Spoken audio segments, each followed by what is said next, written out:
இன்னைக்கு மே 28 world menstrual hygiene டே. 2013ல ஜெர்மனில இருக்கக்கூடிய wash United அப்படிங்கிற தொண்டு நிறுவனத்தால மே 28ஆம் தேதி முதலா பீரியட்ஸ்க்கான மென்சுரல் ஹைஜீன் டேயை அனௌன்ஸ்மெண்ட் பண்றாங்க. 2014ல இருந்து இதை நம்ம ஃபாலோ பண்ணிட்டு இருக்கோம். சரி, அது என்னங்க மே 28 அப்படிங்கிற நாளை எதுக்கு இதுக்காக சூஸ் பண்ணியிருக்காங்க அப்படின்னு சொல்லி உங்களுக்கு தோணலாம். அதுக்கான காரணம் என்ன அப்படின்னு பாத்தீங்கன்னா, ஒவ்வொரு பெண்களுக்குமே இந்த பீரியட்ஸ் நாட்கள்ங்கிறது 3ல இருந்து 7 நாட்கள் வரைக்கும் இருக்கும்.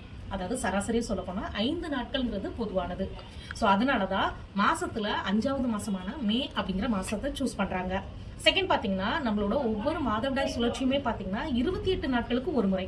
அதாவது ஃபர்ஸ்ட் பீரியட்ஸ்ல இருந்து செகண்ட் பீரியட்ஸ்க்கான அந்த டியூரேஷன் பாத்தீங்கன்னா 28 நாட்கள்.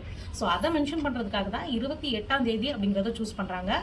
அதனாலதான் மே 28 நம்ம மென்சுரல் ஹைஜீன் டேயா செலிப்ரேட் பண்ணிட்டு இருக்கோம். இன்னைக்கு இந்த வருஷத்துல இருந்து இந்த மென்சுரல் ஹைஜீன் டேயை இன்னுமே சிறப்பா கொண்டாடுறது நம்ம ஃபெமியோட சேர்ந்து கொண்டாடலாம். நல்லதை செய்வோம், நல்லதை பகிர்வோம். நன்றி கலந்த வணக்கத்துடன் நான் கோமதி ஃப்ரம் தென்றல்ல இருந்து.